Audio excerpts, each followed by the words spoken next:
Alright, so we got our stuff into Adobe Illustrator, so now let's go ahead and adjust some of the line work and the fills.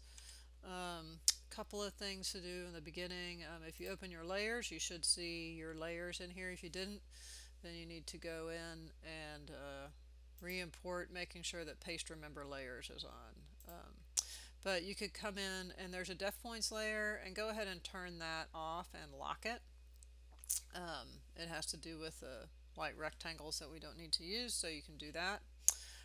The next thing we want to do is just grab all the line work, so put that back over there, and I'll just come and drag across the line work, and what we want to do is come in and make it black. So you're going to come in and just click on the black and then click back on the page, and if you click off of it, hold it down the Alt key and scrolling my middle mouse wheel, I'll kind of zoom in on these guys. So there's a hatch, there's actually here's some of our guidelines which aren't looking super great, right? But let's go ahead and open up our layers, and first thing, let's get our guides. So you can select, probably know this, but selecting everything on one layer for the guides right there. And maybe I'll take this down to 0.6, right? And then let's go ahead and let's go to the stroke.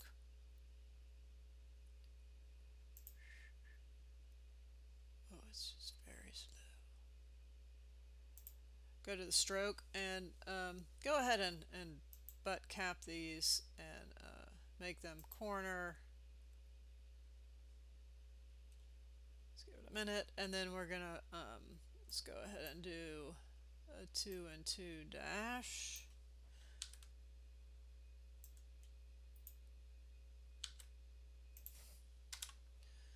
On that guy, and let's see how that works out. So you can start to see it dashing a little bit, right in there, and so it's starting to work. You click off of it, so it's not selected anymore. It works a lot better, so you can start to see the dashing.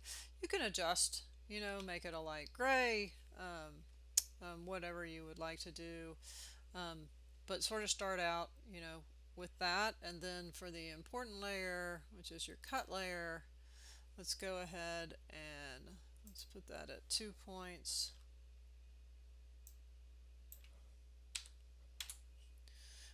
Make it a little thicker, and then definitely go to your stroke, and we want to cap that in and do a corner, and we want this to align to the outside, so you can see it moves to the outside.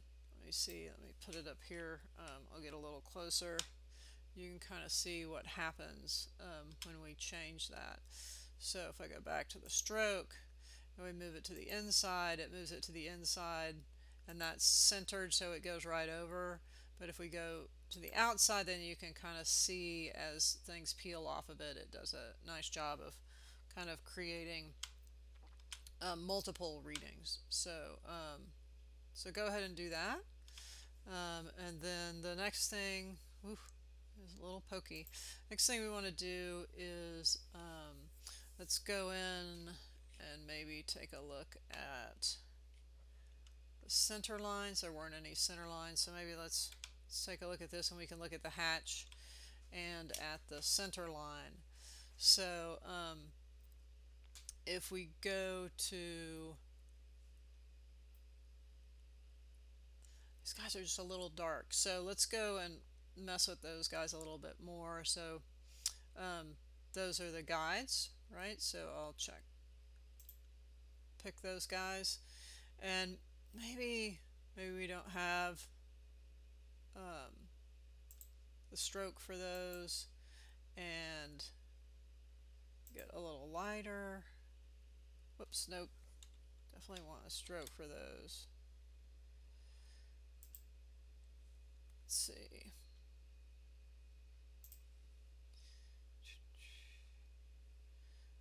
Maybe they get a little lighter. you could change the color maybe to a dark gray.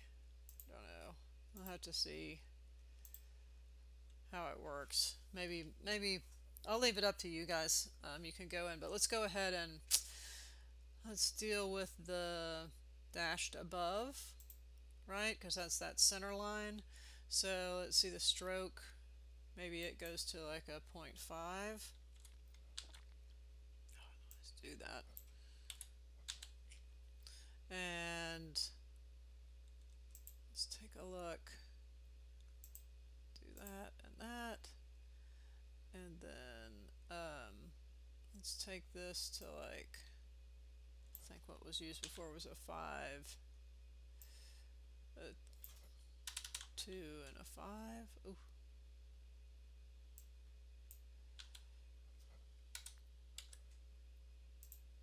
A 5.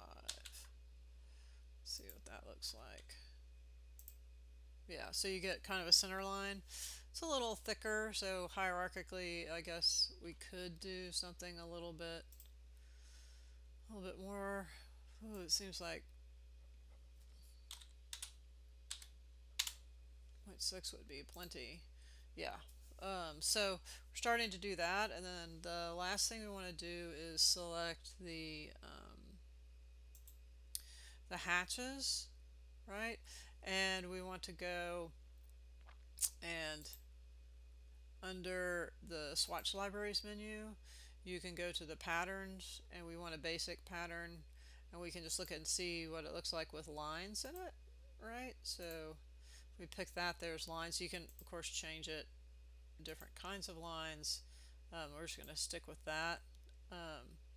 And then it's a little weird going horizontal, so while this guy is open you can actually right click and go to transform and rotate, and make sure that you don't transform the objects, right, because it'll rotate the objects. We just want to transform the pattern, so get rid of that, and you can set this to a 45. Click OK. And also maybe on this one we don't want a stroke on it, right, and then it goes to like maybe a 33, so it gets real light. So it's very thin and light and kind of hanging out in there with those other guys. So when we come back, we'll take a look at creating a black fill and kind of reversing these, and back up and look at the overall.